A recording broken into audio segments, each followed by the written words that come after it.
Hi everyone, my name is Richard Santoro and I welcome you to Third and Zen, the YouTube channel where every week we're sharing a spiritual message to nourish ourselves, heart, mind, body, and soul. First, thanks for stopping by the channel. Thanks for checking out today's video.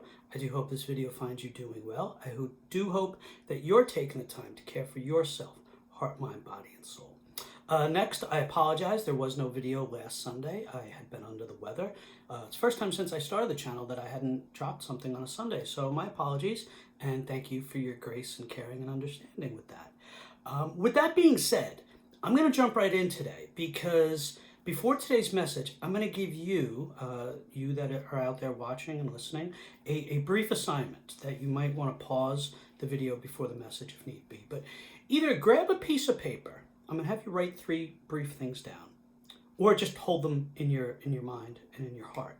And what I want you to do is write down or think about and hold within your heart. It's better if you write it down, to be quite honest with you. 3 great things about yourself. 3 great things. 3 really good things about yourself. 3 good traits, character traits, personality traits, talents, gifts, whatever. Whatever comes to mind for you. So if you want to pause the video really briefly, and welcome back. So hopefully you've written down or at some point write down 3 great things about yourself. 3 really good things about yourself. So with that being said, take a nice deep breath. And let's get started with today's message, shall we? A little over 500 years ago, a man named Martin Luther did one simple thing that absolutely changed the world. Now, before I get to that, before I get to the entirety of the message, Martin Luther is problematic. His place in history and what he did cannot be denied. Life magazine, about 20 years ago, named him the most influential man of the last 1,000 years because what he did is seismic and massive. But there are issues with Martin Luther, issues of anti-Semitism, issues of how he handled himself during the Protestant Reformation, ego issues, theology issues, things. So he is not, by any standard, a perfect man who lived a perfect life and said or did perfect things. But we can hold space for that and also hold space for what we're going to talk about today. Okay? Thank you for that. So what Martin Luther did a little over 500 years ago is he took a hammer and a nail and he went to a local church in Wittenberg, Germany, and he nailed a piece of paper to the door. And as I alluded to, the world has never been the same. Let me explain. Martin Luther was a priest who lived in a world that was broken. There was corruption, hypocrisy, and a power structure that perverted the teachings of Jesus and governed society in an unkind, unloving, and uncharitable way. The Catholic Church that Martin Luther served wasn't really a church at the time per se, but rather a corrupt and broken governmental body that had set aside, ignored, and bastardized the true teachings of Jesus. In short, Martin Luther lived in a very troubling, very disturbing, and very divisive time. So one day, this humble priest decided, he was a Catholic priest, I don't know if I mentioned that. Martin Luther, this humble Catholic priest, decided to write down what he felt was wrong and what should be fixed. And he nailed it to the door of the church, inviting debate, which was the custom of the day. And on that Halloween day, 500 or so years ago, a little over 500 years ago, as I mentioned, the world would be changed forever. That one simple act led to the Protestant Reformation, which saw the birth of a new direction for Christianity, and eventually the Catholic Reformation as well, which saw a new, better direction for the Catholic Church. It also changed the entire face of Western civilization as we know it, from forever changing how countries are governed and the expansion west to the New World and the Americas, to redefining how family structures and marriages would be shaped into the typical and traditional nuclear family that we know today, to putting the Bible in the hands of average, everyday people just like us. All of this and more can be traced to the moment that one simple priest nailed a list of things that needed to be fixed to a church door. As I mentioned earlier, many scholars agree that the most impactful person and moment of the last 1,000 years was Martin Luther and his nailing of that piece of paper to the church door, and the Reformation that immediately followed. Now, I could spend all day talking about Martin Luther and the Reformation and the impact that we are still feeling today. But what I would like to focus on today is that this one man changed the world because of one simple reason. He asked, why? He looked at the world around him and didn't like what was happening. And he asked, why? Why is this like this? Why is this happening? Why can't we do better? He asked why, and then he grabbed a quill and a piece of paper, and he wrote down what was wrong and what should be done about it. And he took that piece of paper and he nailed it to a door, inviting debate as to why things were broken and why we should fix it. Martin Luther became perhaps the most impactful person of the last 1,000 years because he simply asked, why? Now, just to pivot here for a brief moment, I always had one rule when it comes to my sermons over the last couple of decades. In every single sermon, regardless of the topic, I have to mention Jesus. It's just my rule. I mean, if I get up at the pulpit or right here and doing these videos and I don't put Jesus at the heart of it, then what was the point of doing it for 20 years in a church? So I made it a rule to always mention Jesus. That was my rule.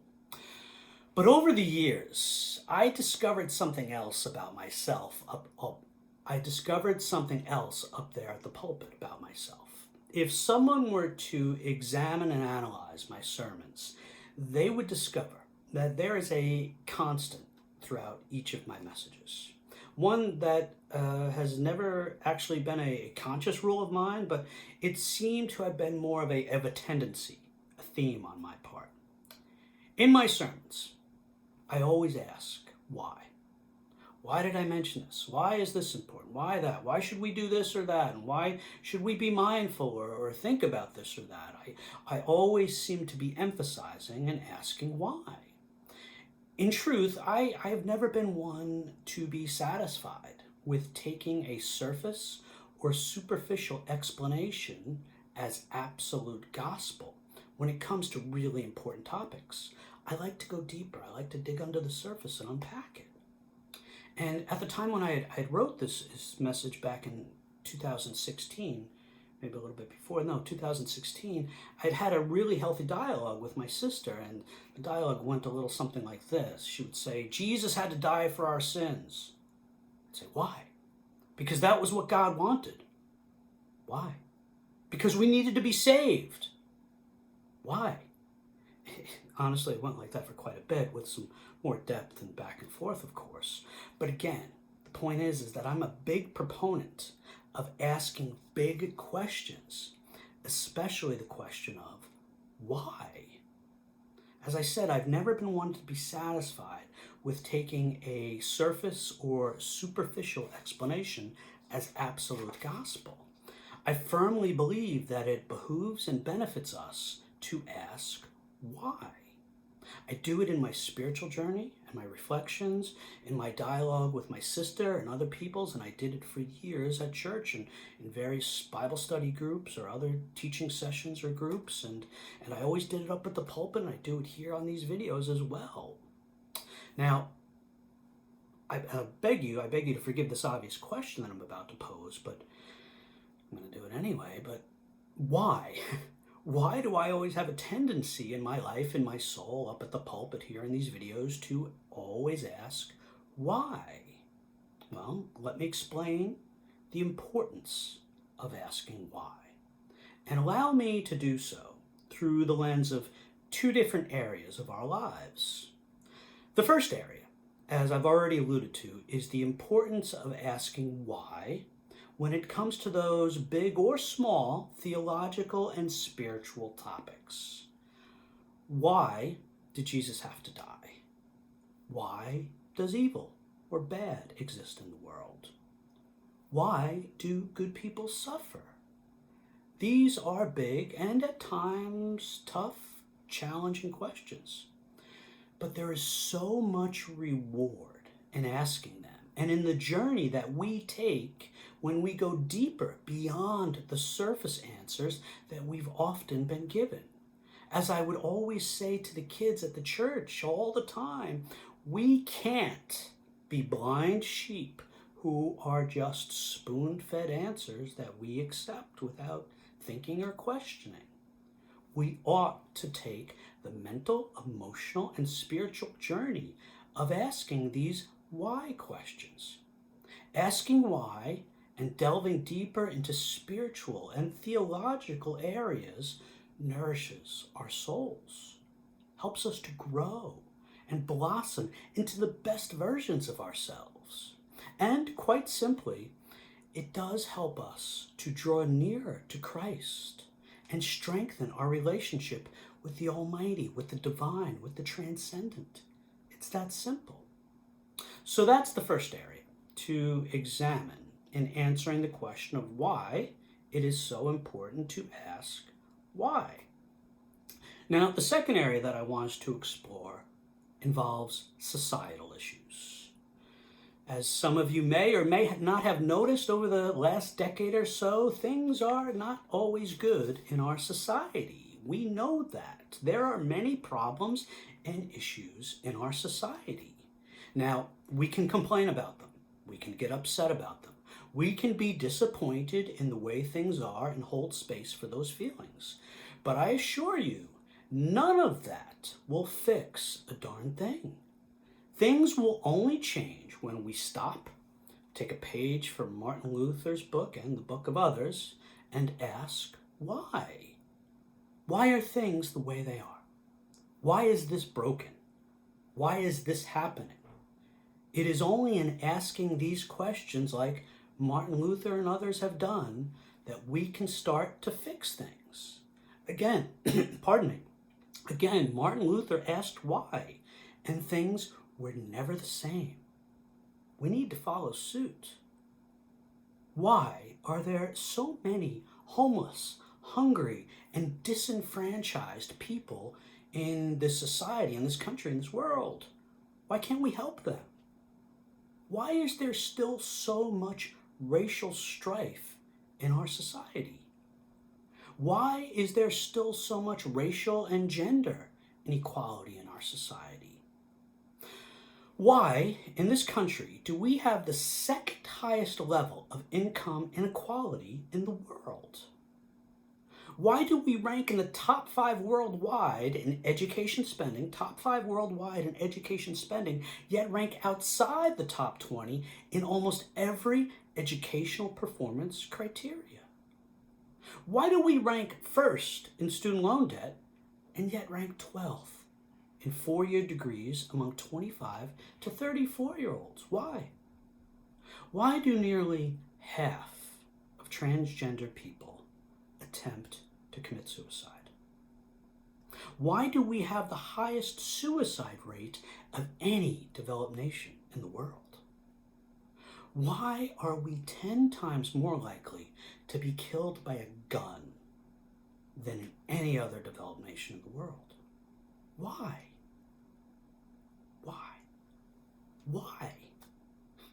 These are tough questions, but these and other similar type questions are so important. They are everything. And I'm not raising them to upset anyone or get anyone's ire up or anything like that. And I have to be honest. Back when I wrote this in 2016, this was not an easy sermon to write. It wasn't easy for me to sit down and shape all of this in a thoughtful way, because some of the topics that I just touched on, well, they're not easy topics. And when I first delivered this message back in 2016, I had my doubts about going in some of the directions that I just went in, touching on some of the societal topics and issues that are challenging us. We, back then and now, had a lot of challenges in our society then and now, and it wasn't easy to come to a place in writing this and hoping that it would be fruitful or well received. Honestly, when I delivered this message to my church back in 2016, I had my doubts if I should talk about some of these things because, to put it bluntly, many people get very pissy when you talk about politics or what they deem as politics at the pulpit, which there's a sermon to talk about right there. Many people, to be quite frank, prefer to live in a nice, neat, quiet little bubble. So I had my doubts.